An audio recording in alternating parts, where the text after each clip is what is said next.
All right, welcome everyone. We are going to get started. So my name is John Vance. I'm president and founder of Vance Wealth. And today we are going to go through a really interesting conversation. We're going to first start out with the history of market bubbles. I'll give you a little bit of history lesson. It's kind of a fun exercise to go through and just look back over the last couple hundred years with, obviously the primary focus over the last 50 to 100. And then also want to share with you thoughts as to the digital asset market, looking at Bitcoin, cryptocurrency, and really give you a high level overview. So it's kind of a fun topic to prepare for, different than our typical stuff, but just been getting a lot of questions around this concept. So I hope you enjoy. Probably going to be a little bit different than normal. I'm not likely going to be doing a live Q&A, just a little bit of challenging with covering some of the digital asset stuff and just some of the regulatory issues around that. So, but I would encourage you either to send via email questions. We have a lot of resources that we can share with you, or if you type in your questions into the kind of the Q&A box, we'll jot those down and we'll get back to you as quickly as we can. So, so without further ado, we're going to jump right in. So again, this is going to be a little bit of history lesson and then jumping in and giving a primer to the digital asset space. All right, I just make sure everything's working. Okay, here's some of our disclosures. So one of the things that I know, do not take away from this, that this is a recommendation, especially in the digital asset world. This is not going to be a recommendation whether you should purchase or not. I just want to give you a little bit of background and share some thoughts on if this is something you want to implement into the portfolio, some areas to look at. So that's where we're going to focus today. All right, why is this not working? Oh, here we go. So some fun ones. So as we were preparing to go back, I know a lot of us know the last century of challenges and volatility in the market, but I wanted to go kind of way back and share some of the kind of the initial market bubbles, the initial manias, and share with you a couple fun ones that you may or may not know. The first one was the tulip bulb mania. So this was obviously a mania that struck Europe back in the 1600s, and it was really around tulip bulbs. They at some level of this mania were commanding outrageous prices to the point where they essentially sunk the economy because people were trading real estate and high asset value items for these tulip bulbs. And because of the craziness of how much they were going up in value, it created this mania. So this is really the start of the traditional market bubble conversation. So that was a tulip bulb mania in the 1600s. Then we go into another one, the South Sea bubble. So, this basically was, a lot of moving components to this one, but this was basically in the 1700s, and it was regarding the UK's interest in a company called South Sea and their sale of land in, guess what, in the South Sea. And so this was a mania that was built up, that was funded a lot by government debt. And the stock of this company went up, ridiculous numbers, ridiculous amounts of money in terms of price per share. Again, back in the 1700s, people were bidding up prices, and it turned out to just be basically fraud. And essentially, without going into too much weeds, they were essentially selling land that was on a map but underwater, and that quickly crumbled, putting the stock out of business and definitely damaged a lot of the wealthy individuals of the time and financial institutions. So those are kind of the two fun ones you probably hadn't heard of before. So I wanted to start there. Now we get into the ones that we all know about, and I just want to shed some light on going back. And the reason why I prefaced the conversation around some of the market bubbles is I know digital assets, Bitcoin, cryptocurrency has kind of been in that conversation. And I'm not here to really debunk that theory or that idea that potentially we're in a bubble. At the end of the day, nobody knows. But I just wanted to share with you a little bit of history to just provide some guidance and some advice as to what has happened in the past to just create some historical reference. And again, it's kind of fun. These are things you're not seeing in everyday mainstream, financial journals, media, things like that, just kind of sharing some of the past. So we all know the Great Crash of 1929. That was at the end of the Roaring 20s. And the end of the Roaring 20s, you can see, this is a period of time on this chart. If you look at the very bottom, that goes from 1915 to 1929. And this is measuring the Dow Jones Industrial Average, which we still have today. It looks very different today than it did back in the day, but it shows you kind of what this period leading up through the Roaring 20s, culminating in 1929. And you can see issues we had. World War I, the Spanish flu pandemic. We had a depression in the early 20s. And then we saw the Dow Jones rise 500% or 5x, right? And that was over a period of around 7-8 years. And we would all kind of agree that kind of level of price movement is pretty strong. Well, that all culminated in 1929, very famously known as the Great Crash. A big reason why this happened, I mean, there's a bunch of different reasons, but there was a lot of speculation in the market. Investors were allowed to borrow far more money in the past than they can today. And when you have leverage in the system, when you're allowed to borrow money to go make investments, when things go against you, it basically causes you to have to sell and exit your position and basically, in a lot of cases, experience total loss. And so this was what the Roaring 20s looked like. And then we all know, unfortunately, heading into the next cycle, this is what the start of the Great Depression looked like. Right, so this is the 1929 crash and really went through 1933. This was really the heart of the Great Depression, even though we know the Great Depression lasted longer, where the decline, you can see on that chart, is 72%. I believe at its worst, it got down to about 90%. So obviously quite a painful time in our history, not only from the stock market loss, but the devastation to families, their livelihood, to the job market. Unemployment exceeded, I think it got as high as 40%. I mean, really true financial pain, and we haven't seen anything like that since. Fortunately, I think we built an economic system that can help weather the storms, especially here in the US and a lot of developing nations. But again, this is a reminder that this was not that long ago, inside of 100 years. And again, the Roaring 20s followed by the 1929 stock market crash. One of the things that I do want to go through as well is gold. I don't think people have a lot of good information on gold, so I just kind of wanted to share with you, what's happened to the price of gold, give you some historical perspective. And one of the reasons why I'm going through this asset, as well as later we'll go through digital assets, is that when it comes down to being an investor, a big part of being a good investor is diversification, right? And when we talk about diversification, what are we really talking about, right? We're talking about spreading your assets among investments that are designed to do different things, right? We have money in cash, we have money in bonds, we have money in, not in the bond market, we have money in treasury bonds, which are government. We have corporate bonds, which are issued by corporations. We have municipal bonds, which are issued by state and local municipalities. Then we get into the stock market.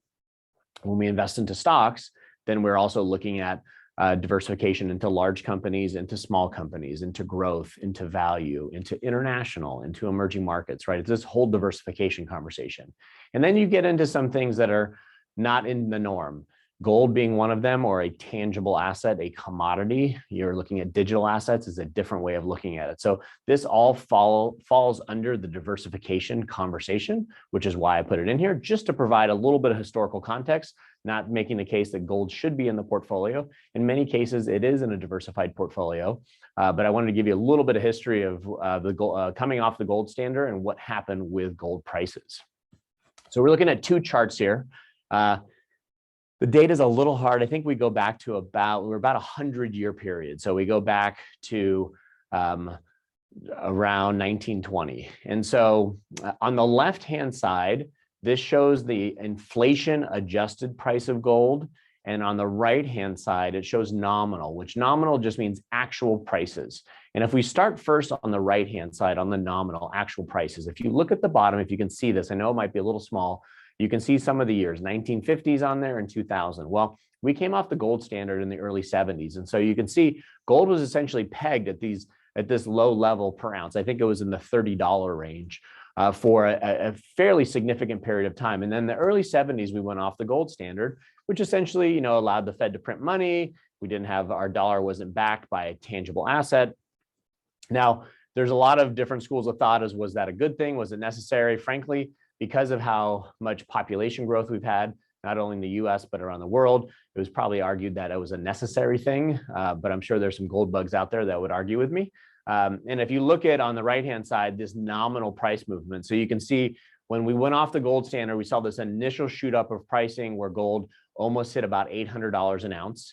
And then from about 1981 to about 2001, gold essentially went down from 800 an ounce down to just under 300. So a period of 20 years, gold lost a massive amount of its value. And then you can see actually where we are today, we're hitting all-time highs, right? So that's on a nominal basis, non-inflation adjusted. If we go back to the left-hand side and look at gold prices, you can see a lot of activity kind of post coming off the gold standard. And you can see so the highest price we've ever hit in gold when accounting for inflation was back in roughly 1981. You can see we still have not surpassed that. So when people look at gold as being a good or a bad investment, an asset class, by using the chart on the left-hand side, you know what, if you haven't surpassed the level hit 40 years ago, we could probably make the case that it's historically not been a great investment.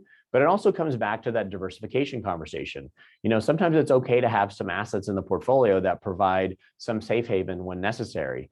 And you can see, and we're going to cover this in a few examples, but just remember this on the right-hand side, you see the price of gold bottomed in around 2000, right? At 2001, and then shot up from there. So we're going to jump now into a period of time where when gold was bottoming, what was the stock market doing? Well, we remember the next one is the dot-com bubble burst. So here's what this chart looked like. So this is looking at the tech bubble in basically from 1995 to 2000. And you can look at these numbers on here. This is the NASDAQ. This is a NASDAQ index. You can't invest directly into this, but this is the NASDAQ index. And you can see from 95 to 2000, the market went up over 500% in only 5 years, right? That's a crazy move for a short period of time. And then you could see the subsequent decline in the market from 2000 and bottoming out in 2003. So what was interesting is, when the stock market was peaking, it was also when the gold market was bottoming. And so again, this just comes back to that whole idea of diversification, is that, a portfolio is designed to have assets that don't move in tandem, so that you can create a well-balanced portfolio. And when you look at this kind of pain, this represents that era of really building the internet. The internet boom really did have a bust, but it also built the infrastructure for the internet as we know it today. A lot of our great companies that we look back were founded during this period of time. They've made it through this rough patch, but investors who were 100% invested in technology or the NASDAQ really had a painful move. And if we had more time, I could share with you other assets that did quite well during that time. So just as a reminder of this whole idea of trees don't grow to the sky, and it's really important to make sure you have diversification, because when you look at a bubble like this, obviously you don't want to take that to the downside, because basically what this chart is showing is that, yeah, you had a pretty healthy move to the upside, but then you lost 80% over the next several years. And that's in a diversified portfolio, but of just NASDAQ companies, not looking at the whole broad markets. Then we had the Great Recession. We remember the failure of Bear Stearns and Lehman Brothers. This is Wall Street, people leaving their offices suddenly as the firms were failing. And so when we look at, I kind of wanted to highlight a little bit, there's a lot of data on this chart. I did kind of circle this period of time when the Great Recession hit, which was October of 2007. And from October of 2007 till March of 2009, the market dropped 57%. So you can see that on here, 57%. Now I am using in this example, the S&P 500 stock market, which I've used in some cases the NASDAQ, some cases the Dow, just based on different data points. But you can see here, that's a 57% decline. Again, massive losses when we're talking about, normal volatility for the markets are right now what we're going through, right? The market is down between 15 and 20%. That does happen more often than you would realize. These kind of moves, though, are really some of these, what I would call frothy markets when we're looking at, what happened during the Great Recession. Also on this chart, if you look on the far left, it shows what the S&P 500 did during the dot-com era.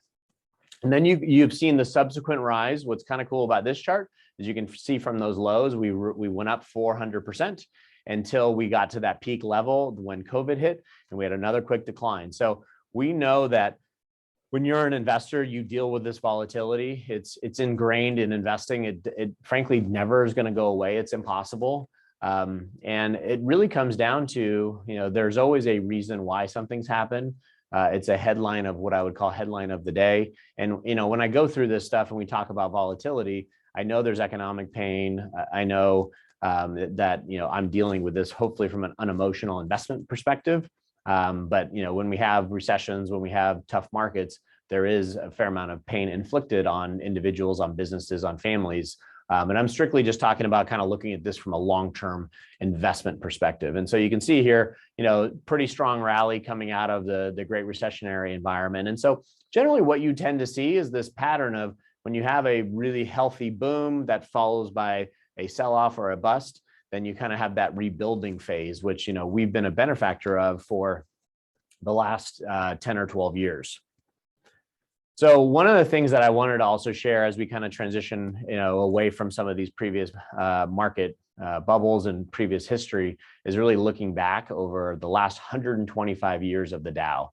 And what this chart is designed to show you, I know the light gray is a little bit hard to see, but this data goes back to the late 1800s. And so what we're looking at here, just so if you get a gist of what this chart is showing us, is that when you have these gray periods, that's what we call a bull market or a rising market. That means the market is doing well for a significant period of time. It does not mean without volatility, but it means a bull market. And then you can see then the purple represents a bear market. A bear market is really defined as a sideways market, right? So if you look at some of those charts, the markets do dip down, they come back and they dip down. They kind of go through this up and down cycle. But over that period of time during the bear market, they're not really making any progress.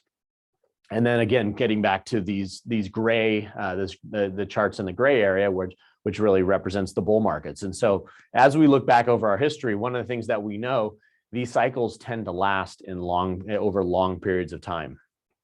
And you can see where we are today, we're kind of 11 years into this bull market. And you guys have heard us say before, while we don't have a crystal ball, we don't know what the future is going to hold. We do believe that we're still in this bull cycle, even with this volatility, that there's a lot of innovation in the pipeline. A lot of the things that came out of COVID, work from home, telemedicine, streaming, a lot of the things that we consume as individuals, the banking sector, which we're going to talk a little bit about today, that there's a lot of innovation still in the pipeline that's going to help drive us forward. But we don't know what that trajectory is going to look like. We don't know when the current short-term volatility that we are dealing with is going to go away.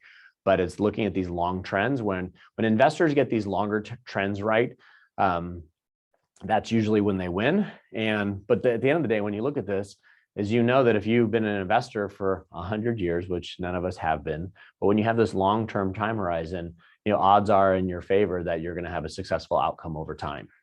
And again, this just deals with the stock market. It's not looking at other assets or diversifying in other areas. So I thought this was interesting because we're kind of pivoting into a few conversations. So this showed the price of tulip bulbs. I don't think any of us could really fathom in the 1600s what price, because I can't even read the left side of this, it's so faint, but it doesn't really matter what those prices were. It just shows you this crazy boom and then the collapse. We saw the .com boom, which I already shared with you, and then the Bitcoin boom. So this was just pricing in Bitcoin over a pretty short window in 2017. So we've all seen the excitement around Bitcoin. I think the data that I read is since inception, Bitcoin's up like, I think it's 400,000%, or it might be 400 million%. The number was so staggering. I think it's 400,000%, but I actually could be wrong on that. So one of the things as we go into this Bitcoin boom, the question becomes, is this a boom with a bust, or is this a sustainable investment over time? And so I'm going to share with you just kind of a high level overview.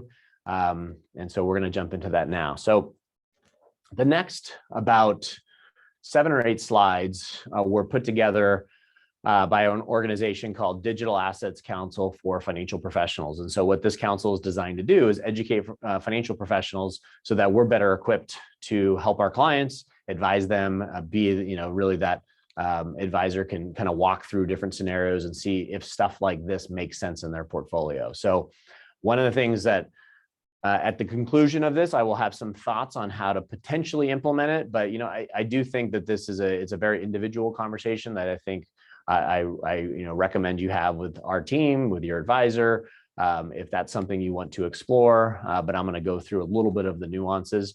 I did receive a certification in this, just in terms of the amount of hours that I put into really understanding the origins of it and understanding how it might apply.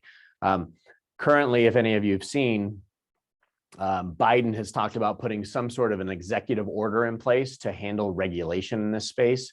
Regulation today, especially in the US, is very light.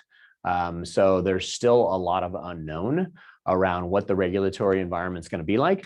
But what I will tell you is, in listening to these experts through the certification process, it's clear that some regulation is actually going to be good for the market, make it a little bit more stable, and give the digital asset community better sense of how to play in this area. What are the regulatory environments looking at? How do they build products so that consumers can use them? So I do think there's going to be a lot of innovation on the horizon as they start figuring out what does this actually mean for individuals?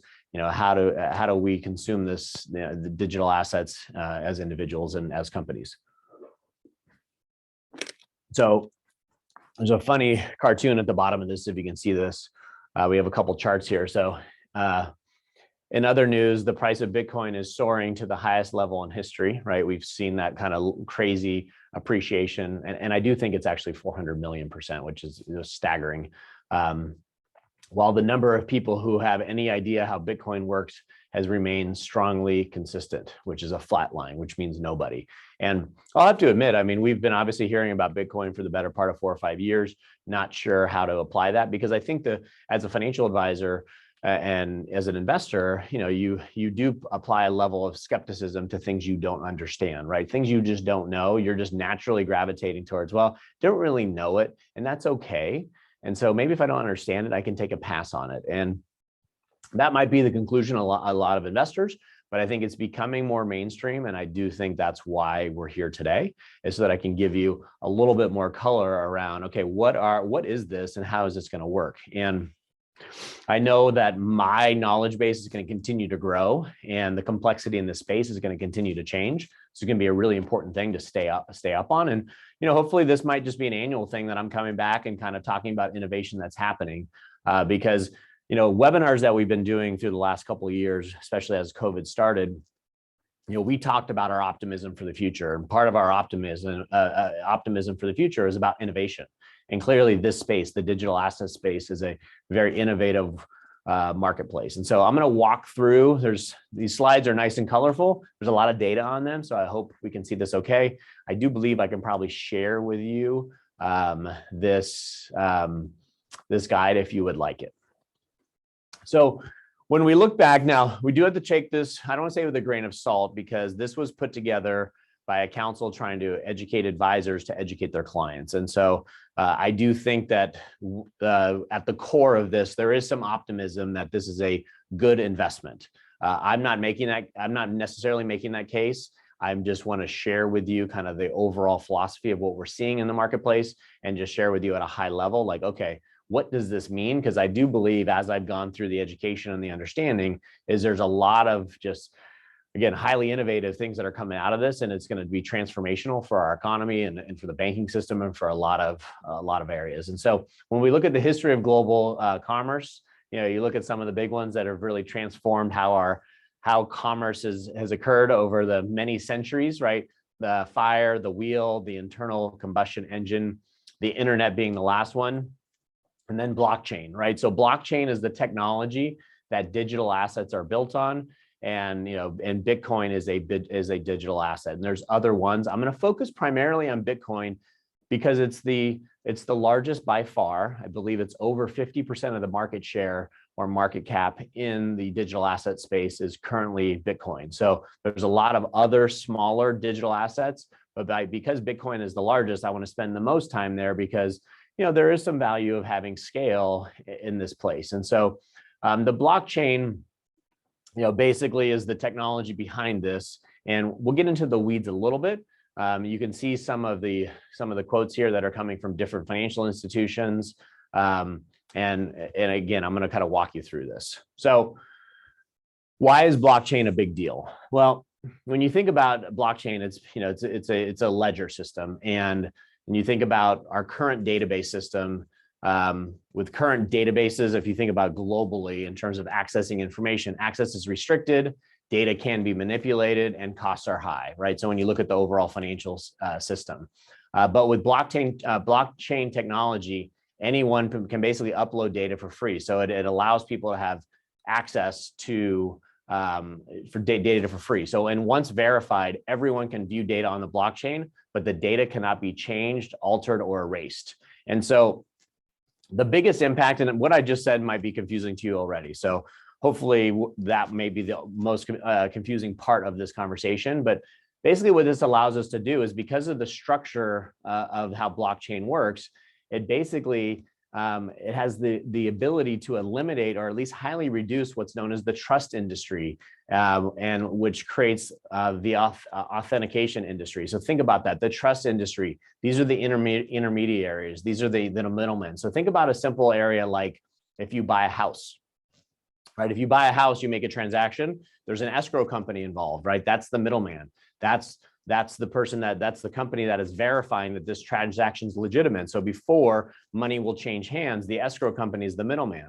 So what blockchain is designed to do is to not need that middleman, because the blockchain, the way that the technology works, will actually verify that for you. So it basically gets rid of these intermediaries. And so if you look down at some of these notes, like there's something like 10 million workers, and that account for about 21% of our US GDP, in commercial banking, securities industries, insurance industry, real estate brokerage and title settlement, mortgage brokerage and lending, legal services.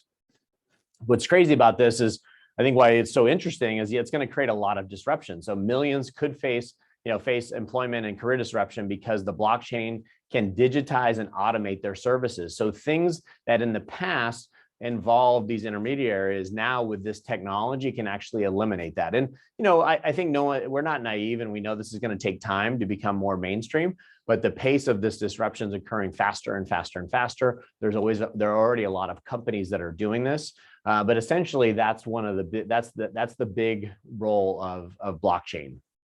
So what we're then going to now go into and talk a little bit about Bitcoin. So Bitcoin is a digital asset, and right now it basically has thousands of commercial uses, and it's a way for people to transact. And so that's why there's a commercial use. So I'm going to go through each of these boxes, because I do think it's important. So we're going to kind of start on the left and go through. So hopefully you can follow, because we start getting into the weeds. This stuff's complicated, and it's not simple. And so one example of where Bitcoin can be used is in cross-border payments. It's something like a $4 trillion worldwide market. The average transaction, which would be, let's say, like a Western Union, right? That would be something you'd be familiar with, takes 5 days, and they'll usually charge you 6 to 8% of a transaction fee. If you do it via Bitcoin, it basically takes 10 minutes, and it's virtually free, right? Nothing is totally free, but it's virtually free. So think of the impact there. That's 4 trillion worldwide annually, and the disruption that can occur. Now we look at, maybe I'm not going to go through all the items here. We're going to bump over to the right. Example, real estate settlement. No more need for escrow. You're basically going to have a smart contract that will disperse money only when settlement requirements are satisfied. So you can build this program on this technology that says, do not release money until X, Y, and Z have occurred. And then the network can track every contract, and it's auditable, meaning you can go back and view and see the contracts. And it's viewable on the public blockchain. Another example, buy and sell art online, connecting artists and art lovers worldwide. So, we're looking at digital artwork. And so it's, again, the ability to connect people. And then down at the bottom was kind of interesting. So, and this is something that I think as Americans, we can't even really fully comprehend, because we have access to money. We have access to a very mature banking system, but we're also a pretty small population when it comes to the whole world. And so if you look down here, this example of supporting humanitarian efforts, the World Food Program received the 2020 Nobel Peace Prize. And the World Food Program is the world's largest agency delivering humanitarian cash. In 2019, it distributed $2.1 billion to 28 million people in 64 countries. but local financial services providers are often unreliable or unavailable, and refugees typically have no access to bank accounts. So by using digital assets, they can distribute this money via mobile phone. So think about it. If you have a mobile phone, and I know we're getting a big push to like the 5G network, but distribute the money via mobile phones, allowing the beneficiaries, those receiving that money, to control when, where, and how they spend these funds.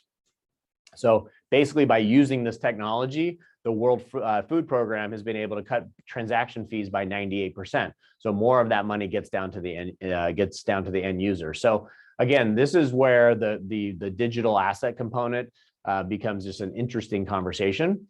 And when we start going around and looking at what's happening in the industry, the financial institutions know that this is going to be a big, the big banks, they know this is going to be a big issue.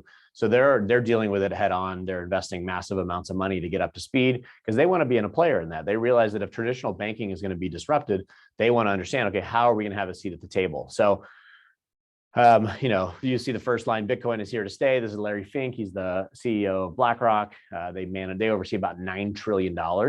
And what's interesting here is these next three lines here. Annual transaction volume so far, this is what's happening today. Bitcoin is 1.3 trillion, and through the PayPal system, which we're all familiar with, is 0.6 trillion. Through Discover, it's 0.2 trillion. So that's annual transaction volume. So we're already seeing that Bitcoin has surpassed some of these more traditional assets. Bitcoin also as a value is larger than JP Morgan, larger than Disney, larger than MasterCard, larger than PayPal. And one of the other things that some of you may have noticed is like the first question on your tax return is around digital assets. And you can see here, I have kind of the bottom of this chart. It's like, did you buy or sell or accept or exchange any digital currencies in the past year? And you have to answer yes or no. So the IRS, they want to tax gains, they want to tax wealth. So they're looking at this as a big issue because I think a lot of digital assets have kind of been under the radar and people have made gains and not necessarily reported them to the IRS. So the IRS is saying, hey, we need to be collecting our money on this stuff. And so this is becoming a big push for them for collections. So who owns Bitcoin? So right now, roughly 200 million people worldwide own Bitcoin. And if you look at the top 5 holdings of millennials, their top holdings are Amazon, Apple, Tesla, Facebook, and then number 5 is Grayscale Bitcoin Trust. So Grayscale Bitcoin Trust is actually a pooled investment trust where you can invest in Bitcoin. So you don't own it directly, but you own a trust that owns Bitcoin. So that's the number 5 holding. And this data was also, if you see the note just below that, it says Coinbase has more account holders than Charles Schwab. So Coinbase is basically a way to purchase purchase digital assets. More account holders than Charles Schwab, pretty staggering. You can also see Bitcoin ownership by US investors. In 2019, it was essentially 0%, or excuse me, 2009, essentially 0%. In 2020, it was roughly 11%. And it's estimated by 2029 that it'll be north of 90%. Then you can see, well, who's buying Bitcoin? You're seeing financial advisors, their plan is to start placing this into portfolios. Billionaires, they love placing money into these assets that are kind of, I guess, for lack of better words, off the government radar. I know that's going to change. Fund managers, a lot of the big money managers around the world are making investments in here. And again, it comes back to the diversification conversation, right? Part of running a portfolio, managing money, is about being diversified. And so we'll talk a little bit about what does that mean then if you're going to be looking at digital assets in the portfolio. So asset managers, 94% of asset managers hold digital assets. 38% increased their allocation in 2020. University endowments, Harvard, Yale, MIT, Stanford, they are owning digital assets. They're owning Bitcoin. And then big leading corporations, PayPal, Square, and others. So this is becoming a much bigger deal than in all honesty that I think, 3-4 years ago, going back, that we did not anticipate that. We weren't expecting this, but now that it's becoming more mainstream, it's a reality that we have to address the question is this an appropriate investment for you? Is it an appropriate investment for us, for our clients? This is just, again, some of the high level people in the community. I don't necessarily want to read through all of this. But even like Fidelity as an example, is our goal is to make digitally native assets like Bitcoin more accessible to investors. And so this is a big push. One of the things that we will talk towards the end is what's appropriate, how to potentially look at utilizing this as a diversifier in the portfolio. If you look at the very bottom note on here, it says PayPal, it's 325 million users can buy Bitcoin and use it to pay for purchases with the platform's 21 million merchants.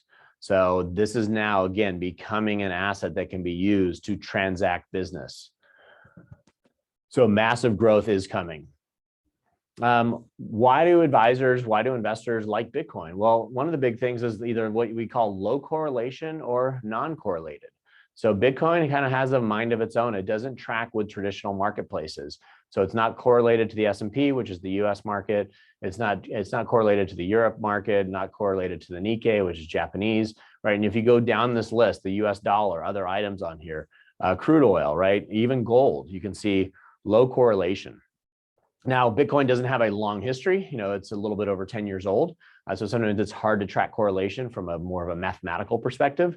But one of the big drivers of it is just that it's non-correlated. I don't know if we can say for sure it's low correlated, but it's just non-correlated. It doesn't move. And that's really when you think about building a diversified strategies, you want to have assets that are going to yin and yang. And, when it's more enjoyable when everything is going in the same direction and you're making more money, but when things turn and you have all the assets going in the same direction down, that's not what diversification is designed to do. So when we look at like how volatile is Bitcoin? Well, Bitcoin has shown a tremendous amount of volatility over the years, and I'll have a couple examples here to go through. But in 2020, 30% of the stock markets, 30% of the stocks on the S&P 500 were more volatile than Bitcoin, right? So, when we think about Bitcoin, that's a single investment. When we think about the S&P 500 or the S&P 500 stock market, that's over 500 companies, right? So 30% of the stocks were more volatile than Bitcoin. So it's kind of normal for a single asset class. And so then we want to go through and really kind of talk about, okay, if you're going to put something in the portfolio, we got to talk about diversification. So the three questions that we go through is, number one, what average annual return would you expect from a typical diversified portfolio?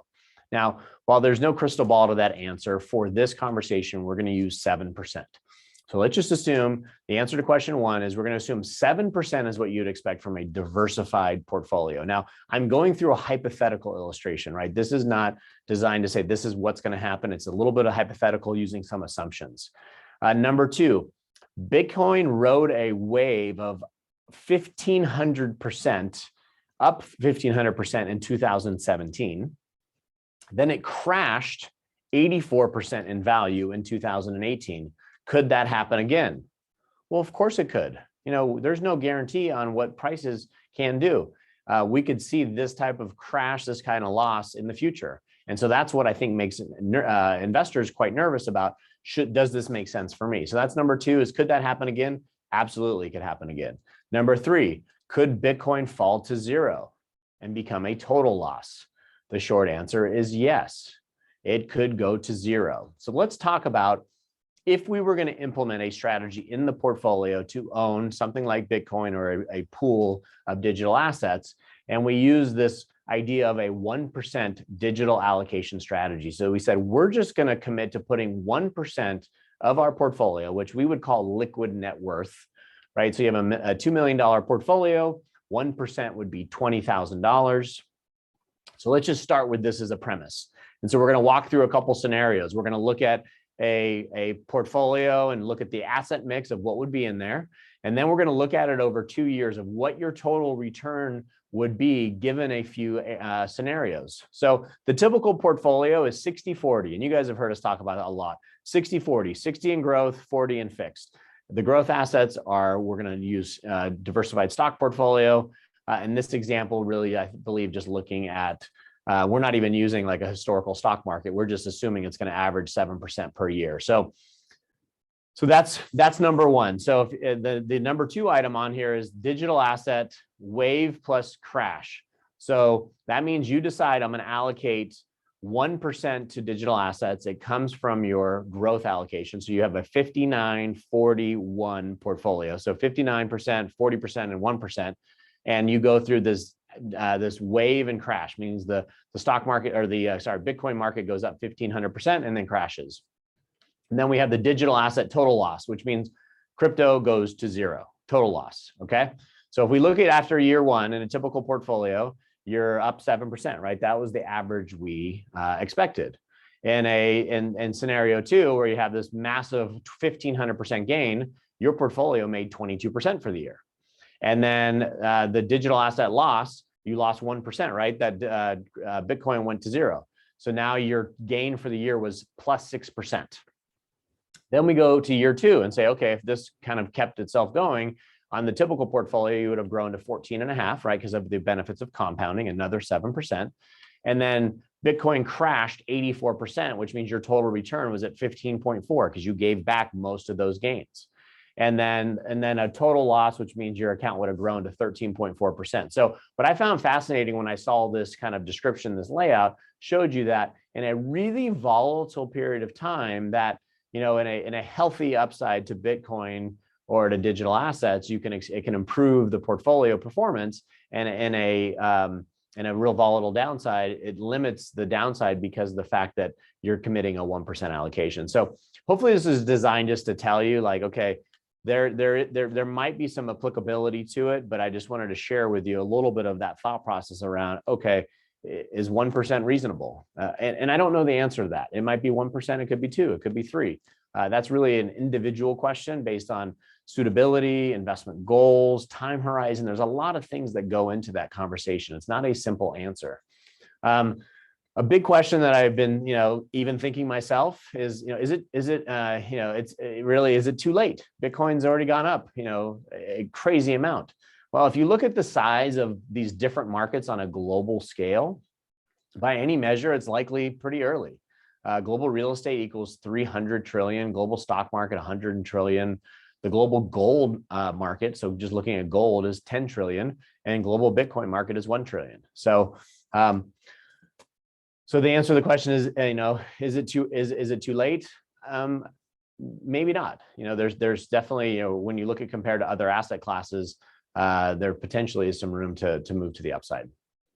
So as we kind of wrap up this conversation, and we're moving through on good time, and when you start talking about this blockchain and the distributed ledger of what the technology is around the blockchain and what it can do for a lot of different industries, we haven't even gone into that. There's a lot of applications, obviously, in financial services and how we conduct business using money, or converting money to digital assets, how it might apply to your health records and being able to create a ledger and using blockchain technology to create your privacy around your own personal records.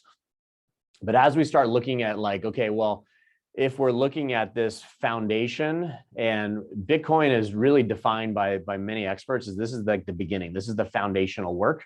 This is where you have this network that is established. And because Bitcoin was kind of first to the party, they definitely do have an advantage.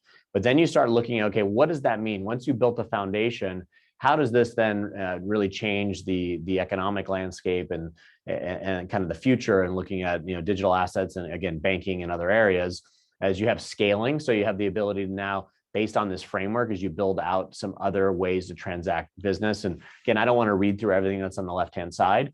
As we get onto layer 3, which is this Web 3.0, that if you're curious, I would read more about it, and the applications when it comes to DeFi, which is decentralized finance, looking at NFTs, which is non-fungible tokens. These are all these things. These are apps. These are ways you can access this on your phone, right? And so this is the stuff that we're kind of in right now, is this layer 3. And then the future, right, is, we all know that Facebook changed their name to Meta Platforms, and this whole idea of the metaverse, which I think hurts a lot of our heads just kind of thinking about what does that reality look like in the future. But that's really that layer 4 item, is really unlimited types of solutions. So a lot here.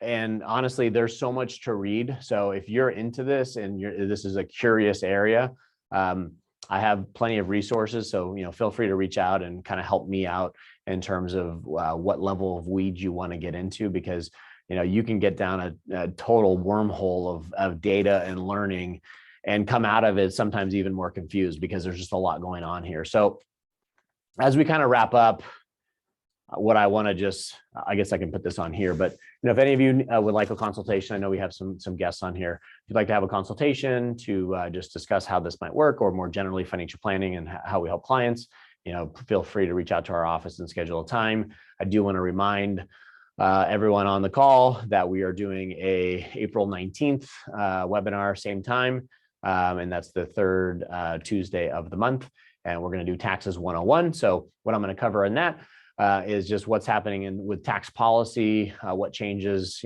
just occurred because we're now in 2022, and also just kind of getting into the mindset of, hey, taxes are going to be essentially done as of April 15th, or I guess April 17th this year. And so what should you be doing to get ready for 2022 taxes? So that's what we're going to cover in our next webinar. And then all of you are invited to our spring reception, which is in person at our Santa Clarita location on Saturday, April 23rd at 5 p.m. We're going to have music, food. It's an amazing event. So I hope you can join me. So before we wrap, I just wanted to kind of finish on the conversation of the reason why we brought this up is, number one, you can't escape the conversation around digital assets, Bitcoin. This is something that's here to stay. Blockchain technology is going to make its way into every business, the way they handle supply chains, the way financial transactions are handled. This is going to be here to stay. The question that we ask as advisors in really trying to help our clients and make the right decisions as fiduciaries is, does this make sense for you? Is this something we should be considering? So I think the conclusion is it's something that we will be looking at.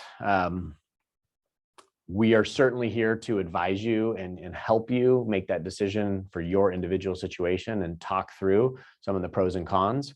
I did like kind of going through that example of like the 1% solution, which means kind of tipping your toe in the water. What I do think, and I have a high level of confidence, this should not be a more than 5% solution, especially in one asset, which is what Bitcoin is. So be careful there. I do think that when we look at these market booms and the bust or the bubbles that happen after that, there's going to be in this blockchain technology world plenty of that pain. There are going to be plenty of digital assets that are worthless. There's going to be some that survive, and very much like the internet and the stock market boom, right? We had a lot of companies fail, but those that remained, like Amazon, thrived, right? So that's probably going to repeat itself. So what I would tell you is be a little careful in there, probably favor the market leaders. And then how I would approach it, honestly, from my perspective, and I own very little digital assets. It's nowhere near 1%. So just wanted to share that with you. But starting to look at, okay, is this something that should be part of a diversified strategy for the next 20, 30, 40 years? And how I would approach it. And again, this is just high level, not a recommendation, but from a dollar cost averaging. So based on what you're saving every month, every year, is starting to kind of allocate a certain amount to a digital asset platform like Bitcoin, like Ethereum, something like that. So again, it's really hard in this format because I can't get the Q&A today. It's also hard because it's a complex topic, but we're here to help. And we know that, part of our job is to continue to innovate and really stay on top of tax policy and all the things that matter to you. And, we just found this was a conversation that clients kept asking about. And so we wanted to make sure we became more of an expert so that we were at least able to have a thoughtful conversation and see how this might apply to your own individual scenario. So there's not a lack of information out there. So I'd encourage you to, do your own homework, reach out to us, and we are all wrapped up for today. So again, I appreciate you attending our webinar. My name is John Vance, founder and president of Vance Wealth. Thank you very much and have a good